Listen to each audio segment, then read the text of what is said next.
इस वीडियो के अंदर हम देखेंगे कि इनकम सर्टिफिकेट यानी कि आय प्रमाण पत्र के लिए हमें ऑनलाइन कैसे अप्लाई करना है। इसका आवेदन करने का जो प्रोसेस है पहले से बदल चुका है। इस वीडियो के अंदर लेटेस्ट तरीका दिखाऊंगा जहां पर मात्र 15 रुपए की फीस आपको पे करनी है और आपका जो सर्टिफिकेट है डिजिटल तरीके से जारी हो जाएगा। आप इसे डाउनलोड करके कहीं पर भी लगा सकते हो और ये जो सर्टिफिकेट है डिजिटल साइन होकर के आएगा, यानी कि आपके प्रमाण पत्र पर कहीं पर भी आपको साइन मोहर कुछ भी कराने जाने की जरूरत नहीं। आपको ब्राउजर ओपन करना है। अप्लाई करने के लिए यहाँ पर सर्च करना है ई डिस्ट्रिक्ट और अपने स्टेट का जो नाम है आपको सर्च करना है। इसकी जो ऑफिशियल वेबसाइट है आ जाएगी। वैसे इसका जो लिंक है हमने वीडियो के डिस्क्रिप्शन में और आपको पिन कमेंट के अंदर दे रखा है, जहां से भी आप डायरेक्टली इस पोर्टल पर आ सकते हो। अब यहाँ पर अगर आपको जाति प्रमाण पत्र बनाना है या फिर आय या निवास प्रमाण पत्र बनाना है तो सारे ही सर्टिफिकेट आप बना सकते हो। इसके लिए सबसे पहले तो आपको यहाँ पर लॉगिन का जो ऑप्शन दिखता है इस ऑप्शन पे क्लिक करना है और यहाँ पर हमें सिटीजन लॉगिन ई साथी का एक ऑप्शन दिखेगा। हम इस ऑप्शन पे क्लिक करेंगे तो यहाँ पर आप सभी के सामने एक लॉगिन आईडी पासवर्ड दर्ज करने का ऑप्शन आएगा। तो अगर आपके पास में यूजर आईडी पासवर्ड नहीं है तो सबसे पहले तो आपको नवीन उपयोगकर्ता पंजीकरण के ऑप्शन पे क्लिक करके आपको अपने मर्जी का एक यूजर नेम सेट करना है, जिसके लिए आप अपना यहाँ पर जो यूजर आईडी है वो आप यहाँ पर दर्ज करोगे। यूजर आईडी आपकी यूनिक होना चाहिए। यहाँ पर आप अपना नाम कुछ नंबर्स को मिक्स करके यूनिक यूजर आईडी बना सकते हो और बाकी यहाँ पर बेसिक कुछ आपके नाम वगैरह की डिटेल है दर्ज करना है, अपना मोबाइल नंबर दर्ज करना है और सबमिट के ऑप्शन पे क्लिक करोगे तो यहाँ पर आपकी जो यूजर आईडी है बन जाएगी और यही जो यूजर आईडी है यहाँ पर आपको दर्ज करके लॉगिन करना है। पहली बार पासवर्ड जो आएगा ये आपके फोन पर मैसेज के माध्यम से आएगा, यहाँ पर दर्ज करोगे और यहाँ पर कैप्चा कोड दर्ज करोगे, सबमिट के ऑप्शन पे क्लिक करोगे तो इस तरीके से आप देखोगे कि हम पोर्टल के अंदर लॉगिन हो चुके हैं। अब लॉगिन होने के बाद में अब हमें एक आय प्रमाण पत्र के लिए ऑनलाइन अप्लाई करना है। तो हमें यहाँ पर आय प्रमाण पत्र का एक ऑप्शन मिलेगा आवेदन पत्र के सेक्शन में, तो हम इस ऑप्शन पे क्लिक करेंगे। अब यहाँ पर आज की डेट में इनकम सर्टिफिकेट अगर आपको ऑनलाइन तरीके से बनाना है तो आप सभी को आधार नंबर के जरिए ऑथेंटिकेशन करना होगा, जिसमें कि एक से ध्यान रखना है कि आपके पास में जो मोबाइल नंबर है आधार से लिंक वाला वो भी होना चाहिए। तो हमने यहाँ पर आधार नंबर दर्ज किया, कैप्चा कोड सेम दर्ज करेंगे, मैं आधार धारक सहमत हूँ, सबमिट के ऑप्शन पे क्लिक करेंगे तो हमारे आधार कार्ड से जो भी हमारा मोबाइल नंबर लिंक है उस पर ओटीपी आएगा, यहाँ पर हम दर्ज करेंगे और सबमिट करेंगे। तो इस तरीके से आधार से जो ऑथेंटिकेशन है वो सफलतापूर्वक हो चुका है। अब यहाँ पर प्रमाण पत्र बनाने के लिए फॉर्म आ चुका है। अब यहाँ पर सबसे पहले तो पूछा जाएगा कि एप्लीकेंट आप शहरी क्षेत्र से हो या फिर ग्रामीण क्षेत्र से हो। तो हम जैसे कि अर्बन क्षेत्र से हैं तो नगरी वाले ऑप्शन पे क्लिक करेंगे और यहाँ पर पिता पति या फिर संरक्षक के आगे जो भी एप्लीकेबल है आपके केस में सेलेक्ट करना है और इसके बाद में उनका जो नाम है यहाँ पर हिंदी या फिर इंग्लिश लैंग्वेज के अंदर इंटर करना है। हिंदी के अंदर मोस्टली इंफॉर्मेशन फिल करो जिससे कि जो है सर्टिफिकेट देखने में भी अच्छा लगे और माता का जो नाम है यहाँ पर हम दर्ज करेंगे। इसके बाद में आप सभी को अगला सेक्शन मिलेगा जो कि है पता का। अब यहाँ पर पता आप सभी को जिस तरीके का पता आपका वर्तमान में आधार कार्ड पर है या फिर जो भी दस्तावेज आप दे रहे हो उसके अकॉर्डिंग फिल करना है, जिसमें कि सबसे पहले तो हाउस नंबर, बिल्डिंग, अपार्टमेंट का जो भी नाम है यहाँ पर दर्ज करोगे। अगर कोई ग्रामीण क्षेत्र से है तो वो अपने गाँव का नाम, साथ ही में ग्राम सभा का नाम यहाँ पर हो जाएगा और जनपद का नाम यहाँ पर आपको दर्ज करना है और तहसील यहाँ पर सेलेक्ट करना है, मोबाइल नंबर दर्ज करोगे। तो इस तरीके से ये भी सेक्शन हमारा कंप्लीट हो चुका है।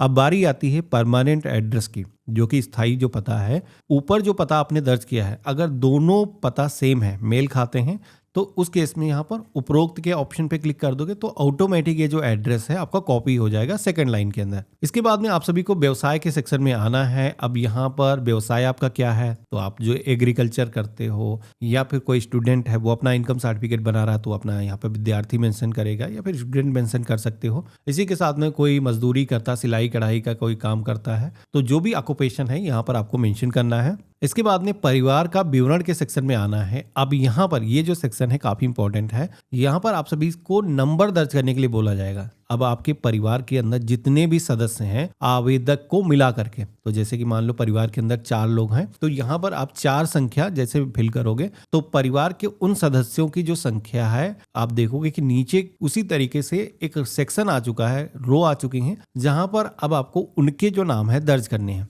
जिसमें कि उनका नाम यहाँ पर हो जाएगा। वो कोई अगर व्यवसाय करते हैं तो यहाँ पर हो जाएगा। उनके इनकम का कोई भी सोर्स अगर है, व्यवसाय से कोई आय होती है तो यहाँ पर मेंशन करना है। अगर किसी के केस में आय नहीं होती, मान लो कोई गृहिणी है या फिर कोई विद्यार्थी है, तो उस केस में आप यहाँ पर 0 मेंशन कर सकते हो। ठीक है। अब इसके बाद में अगला सेक्शन मिलेगा जो कि है इनकम डिटेल का। जहां पर आप सभी को सबसे पहले तो बताना है इनकम के सोर्स के बारे में। यहाँ पर आपकी जो इनकम है कहाँ कहाँ से होती है, किन किन सोर्सेज से होती है, उसके लिए अलग अलग सेक्शन दिए गए हैं। तो जैसे कि कोई मजदूर है कि कोई खेतीहर किसान है, तो यहाँ पर उसको अपनी जो इनकम है मजदूरी से कितनी होती है वो बतानी है। इसी के साथ में कोई अगर किसान है जिसके पास में ज़मीन है, तो उसको यहाँ पर अपनी जो ज़मीन है उसकी इन्फॉर्मेशन भी देनी होगी कि हमारी जो ज़मीन है किस गांव के अंदर है, उसका गांव यहाँ पर ग्राम सभा का नाम हो जाएगा, और इसी के साथ में क्षेत्रफल कितना है वो यहाँ पर रहेगा। तो हेक्टेयर्स के अंदर मांगा जाता है, तो हेक्टेयर जितना भी है तो ये इन्फॉर्मेशन आपके खतौनी पर मिल जाएगी, इसके अकॉर्डिंग दर्ज कर सकते हो। और यहाँ पर जितनी भी आय एग्रीकल्चर से होती है आपको दर्ज करना है।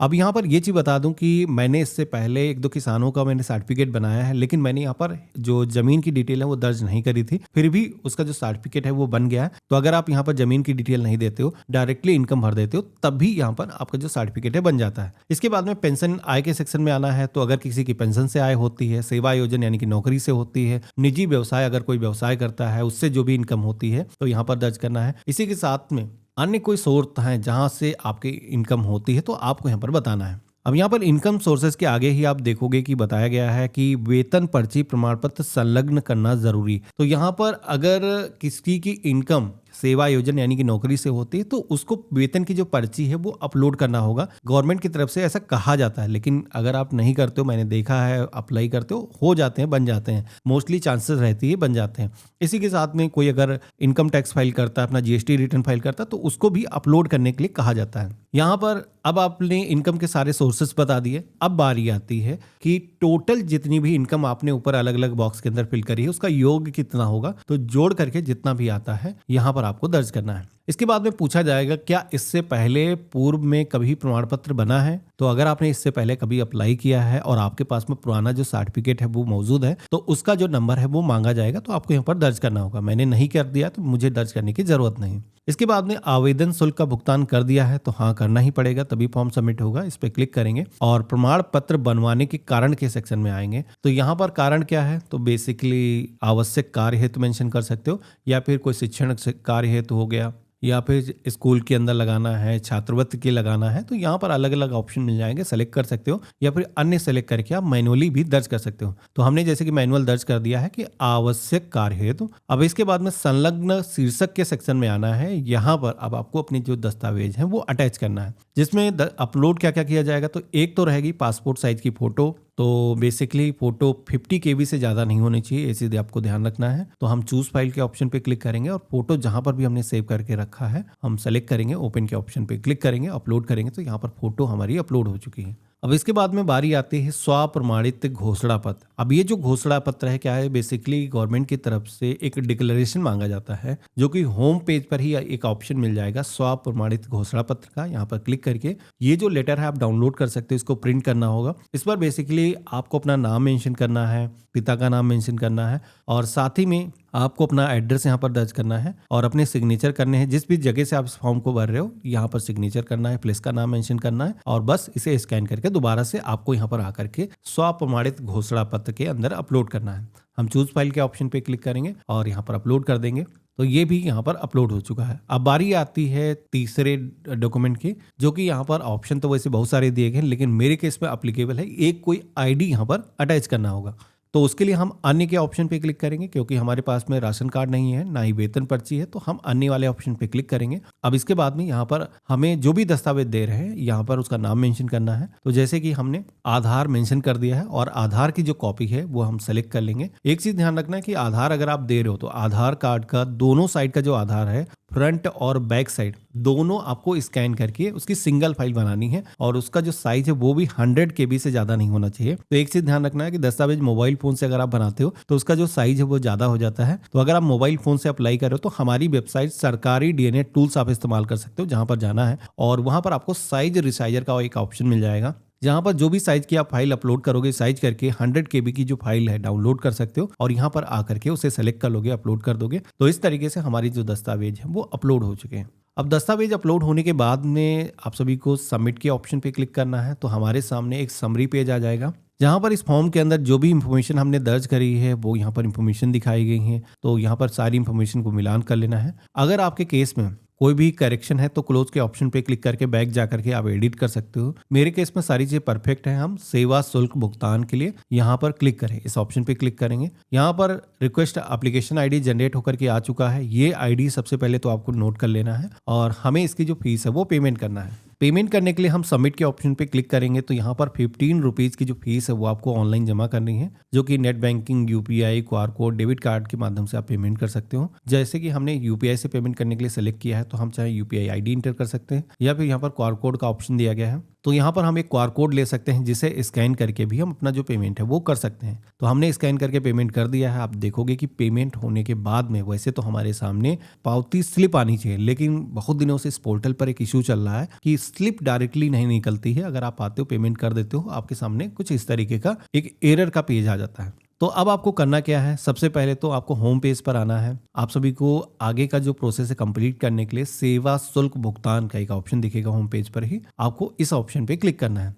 अब यहाँ पर आपको जो एप्लीकेशन नंबर मैंने नोट कराया था वो जो नंबर है यहाँ पर दर्ज करना है। तो जैसे हमने सबमिट के ऑप्शन पे क्लिक किया तो हमारे सामने ट्रांजैक्शन की जो डिटेल है वो यहाँ पर आ चुकी है, यानी कि फीस तो हमारी पहले से कट चुकी थी लेकिन रसीद नहीं निकली थी। हमें यहाँ पर सुरक्षित करे के ऑप्शन पे क्लिक करना है। तो अब आप देखोगे कि यहाँ पर पावती स्लिप आ चुकी है। 15 रुपीज़ का जो फीस है हमने पेमेंट किया है। हम यहाँ पर इसको सेव करके अपने पास में रख लेंगे और इसे प्रिंट कर लेंगे। अब यहाँ पर इस सर्टिफिकेट को बनने के लिए करीब 10 से 15 दिनों तक का समय लगता है नॉर्मली, और इस बीच में ही आपका जो सर्टिफिकेट वो अप्रूव हो जाएगा। अप्रूव होने के बाद में अगर आपको अपना सर्टिफिकेट डाउनलोड करना है तो इस पेज पर ही आपको दोबारा से आना है। अब आपको यहाँ पर ऑप्शन दिखेगा निस्तारित आवेदन का, तो हम इस ऑप्शन पे क्लिक करेंगे और यहाँ पर सर्टिफिकेट जिस भी कैटेगरी का है, जैसे कि इनकम सर्टिफिकेट है तो हम यहाँ पर इनकम सर्टिफिकेट के ऑप्शन पे क्लिक करेंगे। तो अगर आपका जो सर्टिफिकेट है वो जनरेट हो चुका होगा तो आप सभी के सामने आपका जो एप्लीकेशन नंबर है वो यहाँ पर दिखेगा। इस नंबर के आइकन पे ही क्लिक करना है तो हमारा जो सर्टिफिकेट है वो पॉपअप के अंदर ओपन होगा। तो एक चीज ध्यान रखना है कि ये जो सर्टिफिकेट है इसको ओपन अगर आप करते हो तो जितनी भी परमिशन ओपन करते वक्त अलाउ करने के लिए बोली जाती है उनको अलाउ करना है,